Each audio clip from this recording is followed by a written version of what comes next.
Welcome my dear students of class 10th.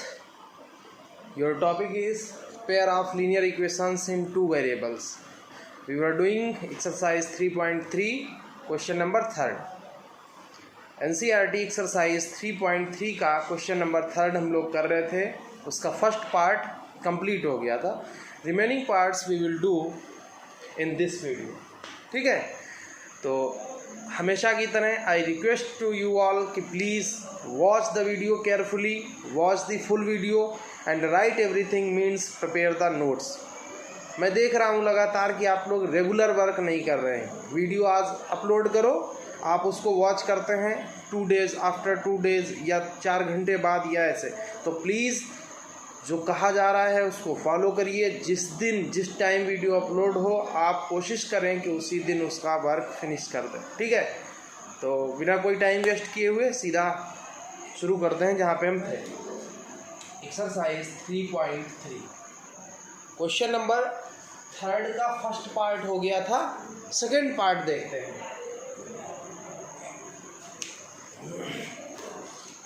Question read कर रहा हूँ मैं. The larger of two supplementary angles exceed the smaller by 18 degrees, find them. देखो 5 parts अभी भी इस क्वेश्चन के बचे हुए हैं. 5 पार्ट तो मैं 5 नहीं कराऊंगा.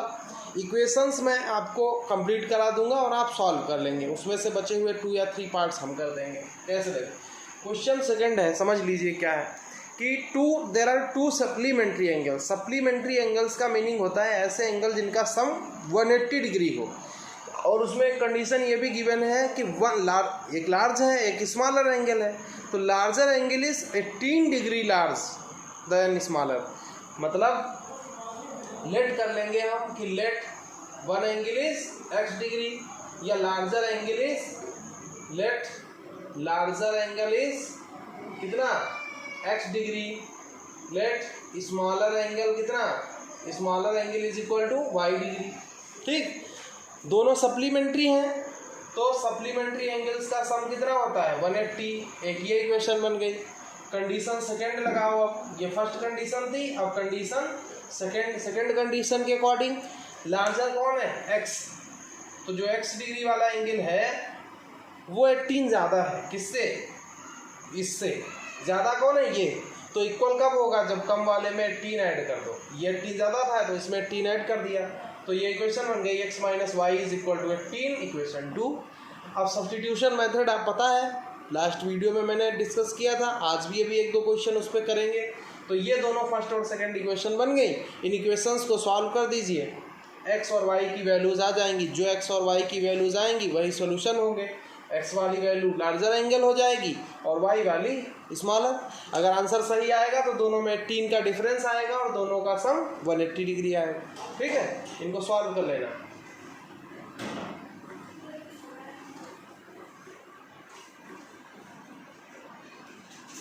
चलो थर्ड पार्ट देखते हैं. The coach of a cricket team buys 7 bats 6 balls. मतलब एक कोच है किसी क्रिकेट टीम का, वो 7 बैट्स खरीदता है और 6 बॉल्स. कितने रुपए की 3800 की. 7 bat 6 balls.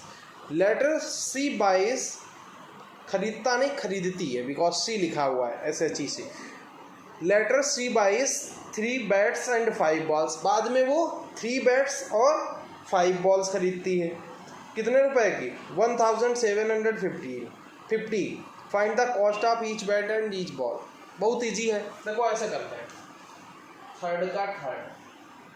Late cost of 1 bat is equal to ₹x. मतलब एक बैट कितने का मिलता है x रुपीज़ का. Let cost of 1 ball. एक बॉल की कॉस्ट कितनी है y रुपीज़. अब कंडीशन फर्स्ट देखो. कंडीशन जो है फर्स्ट वो ये है. कितने बैट है फर्स्ट में 7 बैट्स और 6 ball. 7 bats 6 ball. Cost of 7 bats and 6 balls is ₹3800. यानी कि 7 बैट्स और 6 बॉल्स की कॉस्ट कितनी है 3800. अच्छा हमें पता है कि cost of 1 bat is x, तो 7 बैट की क्या होगी 7 इंटू एक्स। भाई जितने बैट्स हैं और एक बैट की कॉस्ट से उसे क्या करा दो मल्टीप्लाई, तो 1 बैट की कॉस्ट x, तो 7 बैट की क्या होगी 7x प्लस एक बैट की कॉस्ट, एक बॉल की कॉस्ट कितनी y रुपीज़, तो 6 बॉल्स की कॉस्ट कितनी होगी 6 इंटू वाई यानी 6y। और ये दोनों 6 बैट और 7 बैट्स और 6 बॉल्स की कॉस्ट मिला के कितनी है 3800। पहली इक्वेशन बन गई। ठीक, फिर कंडीशन सेकेंड है, कंडीशन सेकेंड में बोला है 3 बैट्स और 5 बॉल्स, 3 बैट्स और 5 balls, cost of 3 bats and 5 balls, मतलब अगर 3 बैट और 5 बॉल उसने खरीदे हैं तो कॉस्ट है 1750।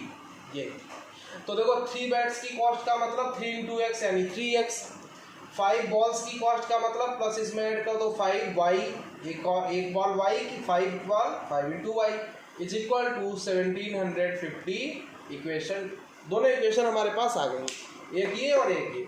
अब हम इसको सॉल्व कर लेते हैं किस मेथड से, सब्स्टिट्यूशन मेथड का कोई ये चैप्टर एक्सरसाइज चल रही है तो हम कोशिश करें कि सब्स्टिट्यूशन मेथड से इसको सॉल्व करें। तो देखो यहाँ से हम वैल्यू फाइंड कर रहे हैं x की y के टर्म में, क्या होगी 3x is equal to 1750 minus ये 5y उधर जाएगा, 3x की ये value I 3x is equal to 1750 और माइनस ये 5y, ये 3x की वैल्यू है तो x कितना होगा 1750 माइनस 5y और पूरे के अपान में 3, क्योंकि इधर x के 3 किस में था मल्टीप्लाई में, ये वैल्यू आई है x की। अब ये वैल्यू पुट कर दीजिए x की कहाँ इक्वेशन 1 में, put this value of x in equation 1, यानी ये x की वैल्यू इक्वेशन 1 में पुट कर दो। तो देखो भाई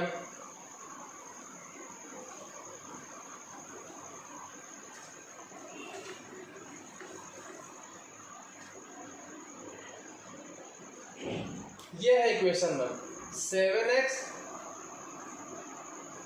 यही तो है फर्स्ट इक्वेशन, और इसमें x के प्लेस पे क्या पुट करो ये, यानी 7 और x इंटू एक्स है तो x के प्लेस पे ये पूरा रहेगा 1750 माइनस 5y और अपॉन में 3 और plus 6y is equal to 3800।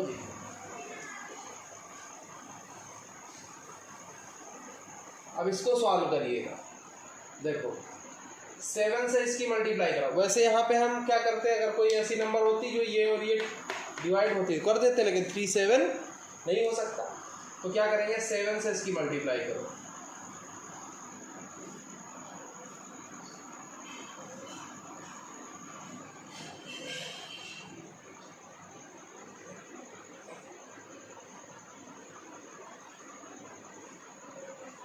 ये तो इसमें तो कोई डाउट नहीं ना, 7 से इसकी मल्टीप्लाई ये और फिर 7 से 5 जा 7 5 जा 35 और पूरे के अपान में ये वाला 3 और प्लस 6y और इज इक्वल टू 3800। तो 1 2 2, एक बार फिर कैलकुलेशन देख लेते हैं, 7 0 जा 7 5 जा 35, 7 7 जा 49 और 3 52 और 7 जा 7 5 ठीक माइनस 35y और इस 3 की मल्टीप्लाई हो जाएगी इस 6 से, तो 3 6 जा कितना हो जाएगा 18y और अब इस पूरे के अपान में 3 हो जाएगा इज इक्वल टू 3800। अब देखो 12250 माइनस, देखो ये माइनस का है और ये प्लस का है, एक प्लस एक माइनस हो तो सब्ट्रैक्ट हो जाता है, तो 35 से 18 अगर माइनस कर दो तो 17 बचेगा, बट सिंबल इसका लार्ज है तो माइनस का 17 बचेगा, माइनस 17y और ये 3 इधर डिवाइड वाला इधर मल्टीप्लाई में चला जाएगा, यानी 3800 मल्टीप्लाइड बाई 3।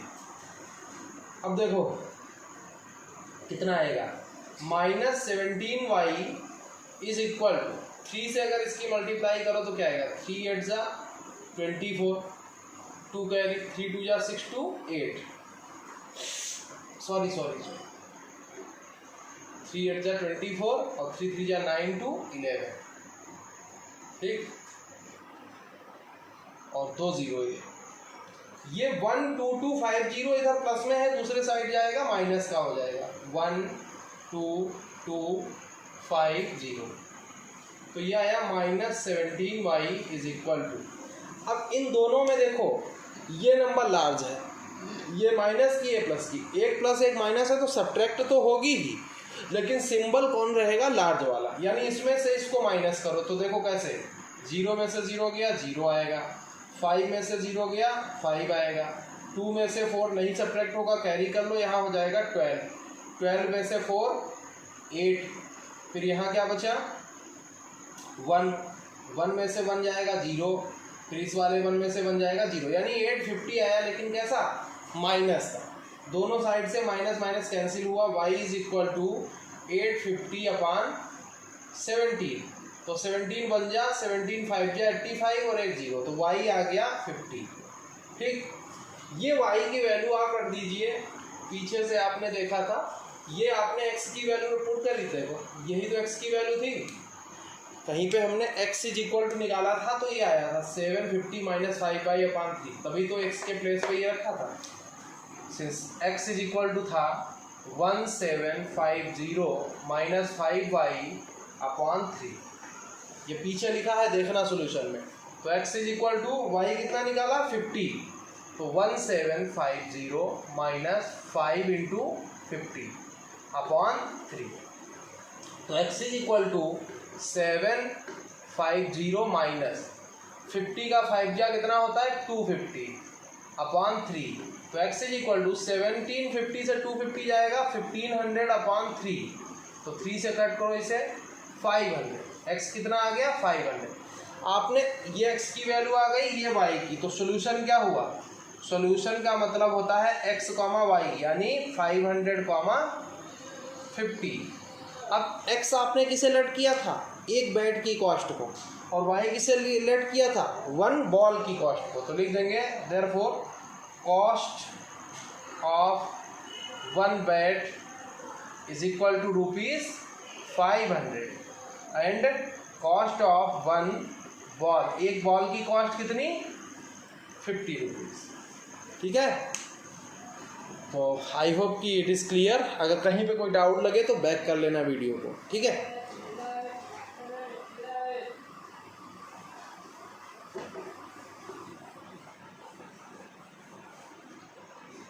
नेक्स्ट पार्ट देखिए, नेक्स्ट है the taxi charges in a city consist of a fixed charge together with the charge for the distance covered. For a distance of 10 km, the charge paid is 105. For a journey of 15 km, it is 155. Find the fixed charge and charge per kilometer. How much does a person have to pay traveling a distance of 25 km? समझो question, समझो क्या है। Taxi का मैं इसमें equation बना दूंगा आपकी, फिर उसे सॉल्व कर लेना, ठीक है। टैक्सी का हिसाब क्या है, कैसे टैक्सी चार्ज कर रहा है, एक फिक्स्ड चार्ज है। फिक्स्ड चार्ज का मीन्स ये हुआ कि आप चाहे जितनी कम से कम डिस्टेंस के लिए ट्रेवल करें उतने रुपए वो लेगा ही लेगा, और बाकी वो जितने आप डिस्टेंस जाएंगे उतना। एक एग्जांपल से समझाता हूँ, जैसे इसमें दिया हुआ है कि 10 किलोमीटर का कितने रुपए पड़ता है 105, यानी 105, तो लेट कर लो, लेट फिक्स्ड चार्ज मान लिया कितना ₹x and charge per kilometre is equal to y। क्या हमने लिखा कि फिक्स्ड चार्ज जो है टैक्सी का वो x रुपीज़ है और पर किलोमीटर का चार्ज y। तो पहली कंडीशन है कि 10 किलोमीटर का 105 रुपीज़ लिया है, तो जब 10 किलोमीटर आप जाएंगे तो जितना फिक्स्ड चार्ज है वो तो पड़ेगा ही पड़ेगा पहली कंडीशन में x प्लस 10 किलोमीटर आप गए हैं, पर किलोमीटर का y, तो 10 किलोमीटर का 10y, 10 इंटू वाई करोगे, क्यों, क्योंकि 1 किलोमीटर का y तो 10 किलोमीटर का 10 इंटू वाई, तो ये हो गया 10 किलोमीटर का चार्ज और ये फिक्स्ड चार्ज, और ये पूरा मिला करके 105 पहली इक्वेशन। ऐसे दूसरी इक्वेशन में 15 किलोमीटर ट्रेवल किया है तो फिक्स्ड चार्ज x प्लस पर किलोमीटर का y, तो 15 किलोमीटर का 15 इंटू वाई, और ये पड़ा है 155। दोनों इक्वेशन बन गई। अब इनको आप सब्स्टिट्यूशन मेथड से सॉल्व कर लीजिए।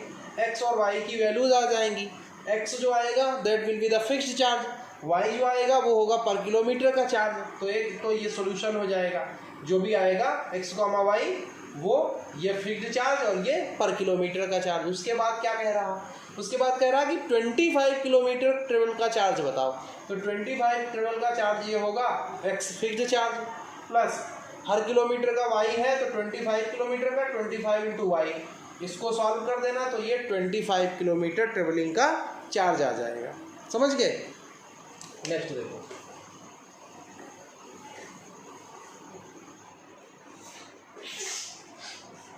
नेक्स्ट है a fraction becomes 9/11 if 2 is added to both numerator and denominator. कह रहा कि कोई फ्रैक्शन है, अगर उसके न्यूमरेटर डिनोमिनेटर दोनों में 2 ऐड कर दो तो उसकी वैल्यू 9/11 हो जाती है। फिर है if 3 is added to both numerator and denominator it becomes 5/6। मतलब अगर न्यूमरेटर डिनोमिनेटर दोनों में 3 ऐड करो तो इसकी वैल्यू 5/6 हो जाएगी, और अगर 2 ऐड करोगे तो 9/11। देखो क्या है, लेट कर लिया, ये फिफ्थ पार्ट है शायद, लेट कर लिया, लेट,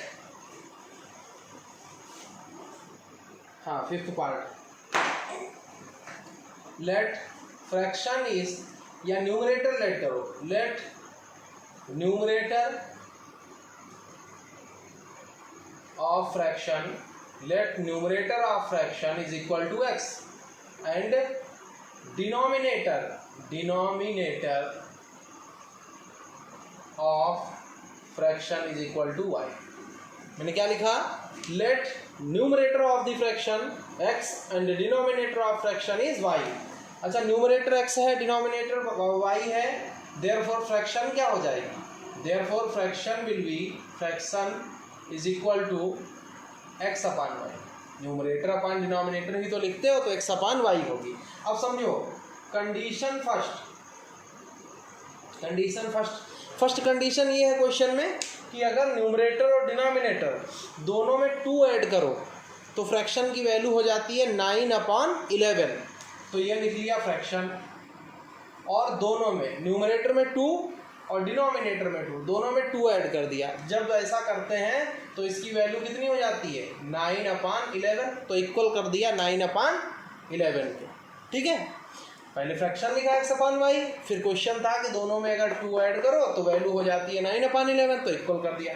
अब देखो इसको क्रॉस मल्टीप्लाई करा दो, 11 और x की मल्टीप्लाई 11x प्लस 11 2 ज़ा 22 और इज इक्वल टू 9 और y की मल्टीप्लाई 9y प्लस 2 9 ज़ा 18।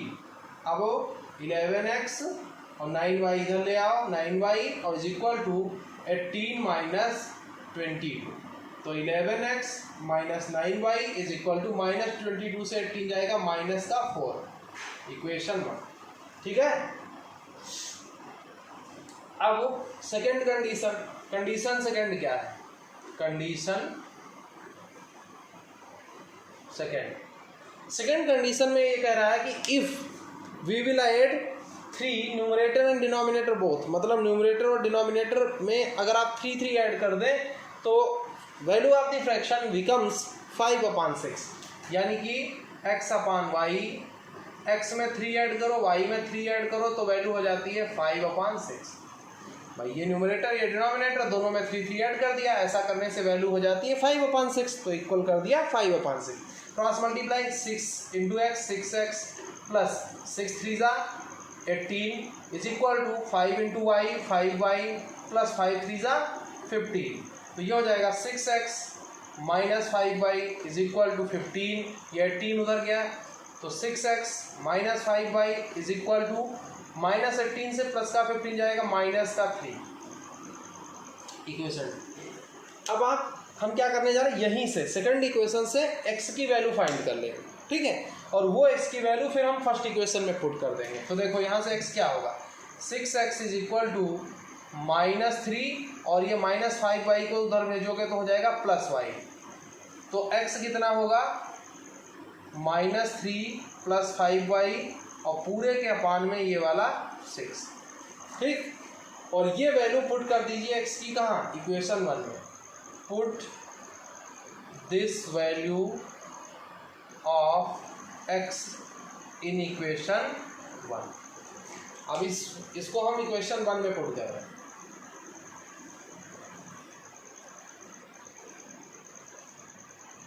ये है इक्वेशन 1, 11x माइनस 9y और इज इक्वल टू -4। x की वैल्यू क्या निकाली है ये, तो 11 और इसकी मल्टीप्लाई में -3 + 5y और अपॉन 6 और -9y इज इक्वल टू -4, ठीक।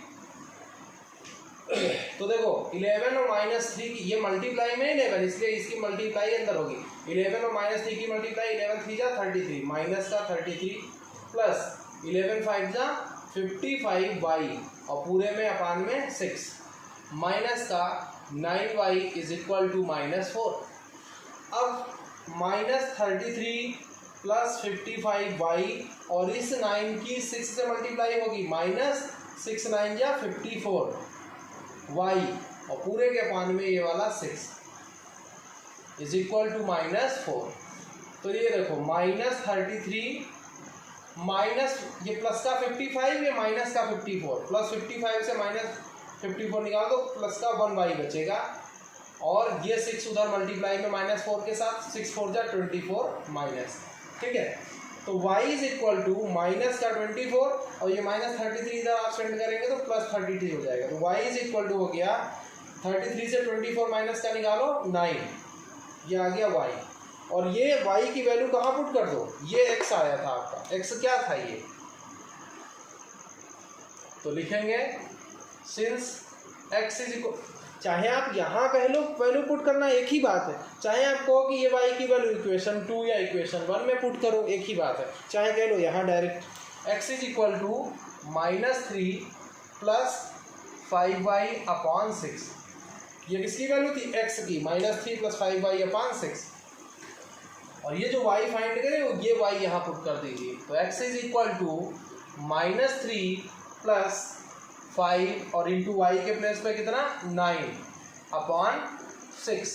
तो x is equal to -3 plus 9 5 जा 45 अपॉन 6। तो x is equal to 45 minus 3 42 upon 6, 6 बन जा 6 7 जा x इज इक्वल टू 7। तो देखो सोल्यूशन क्या हुआ, सोल्यूशन हो गया x, y होता है सोल्यूशन, तो x कितना 7, y कितना 9, तो ये हो गया 7 9। अब न्यूमरेटर यानी numerator, therefore numerator of fraction, numerator of fraction, fraction का न्यूमरेटर कितना है, न्यूमरेटर आपने लेट किया था x को यानी 7, एंड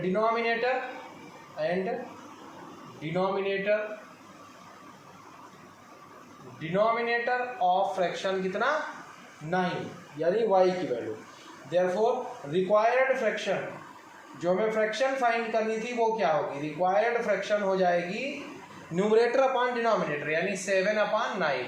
अब आप ये आंसर हो गया आपका, ये फ्रैक्शन आंसर जैसे चेक करना है तो क्या कहा था 2 2 ऐड करो, पहली कंडीशन थी दोनों में 2 2 ऐड करो, तो देखो इसमें 2 ऐड करोगे तो 9 हो जाएगा, इसमें 2 ऐड करोगे 11, यही तो कहा था। दूसरी कंडीशन थी कि अगर 3 3 दोनों में ऐड करो तो 5 अपॉन 6 हो जाएगा, 7 में 3 ऐड करोगे तो 10 हो जाएगा, 9 में 3 ऐड करोगे तो 12 हो जाएगा, और 10 अपॉन 12 को सॉल्व करोगे तो 5 अपॉन 6 हो जाएगा।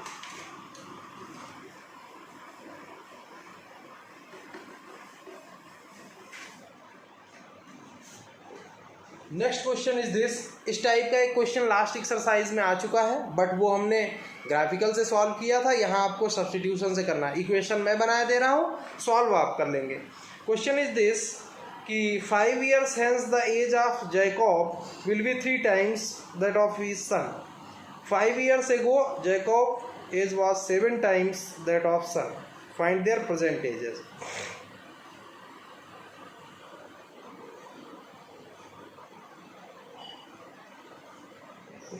देखो क्या कह रहा है, ऐसे लेट कर लेना, लास्ट पार्ट है।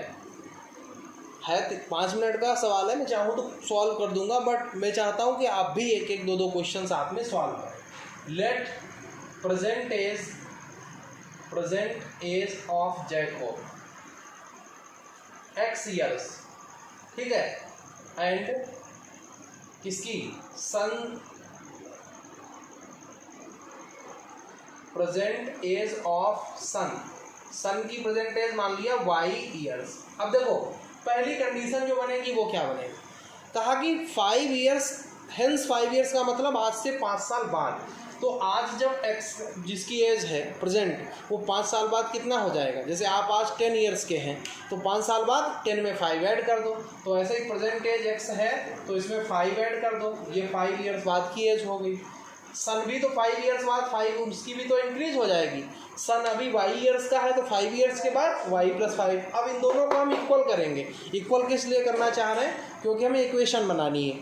अच्छा इक्वेशन बना, इक्वल ऐसे तो होगा नहीं, कंडीशन है क्या कि 5 ईयर्स के बाद जो ये है जैकब, ये जैकब की एज है, ये 3 टाइम्स हो जाएगी किसकी, इसकी, यानी 3 टाइम्स कौन है, ये। तो इक्वल अगर करना है तो जो 3 टाइम्स कम है उसको 3 से मल्टीप्लाई करा दो, यानी ये वाली एज इसकी 3 टाइम्स है, तो दोनों इक्वल कब होंगे, इसको 3 से मल्टीप्लाई करा दो। फिर समझो जैसे 15 लिखा है और इक्वल में ऐसे 5, हम इस 5 को इस 15 के इक्वल करना चाह रहे हैं, तो इसे 3 से मल्टीप्लाई कराएंगे तभी तो 15 = 15 होगा। सिमिलरली यहाँ पे ये वैल्यू 3 टाइम्स है इसकी, तो इक्वल करने के लिए इसको 3 से मल्टीप्लाई कराया, x + 5 और = 3y + 5। अब इसको इधर ले आओ, 5 इधर भेज दो तो हो जाएगा x - 3y = 5 इधर जाएगा तो 5 - 5 0, इक्वेशन 1 बन गई। ऐसे ही एक दूसरी इक्वेशन, कंडीशन सेकंड है कि 5 ईयर्स एगो मतलब 5 साल पहले, तो 5 ईयर्स एगो में जो जैकब है उसकी एज क्या होगी, x - 5, और ये सन है इसकी एज क्या होगी, y-। अब किसे 5 कम कर दिया क्योंकि 5 साल पहले की एज है।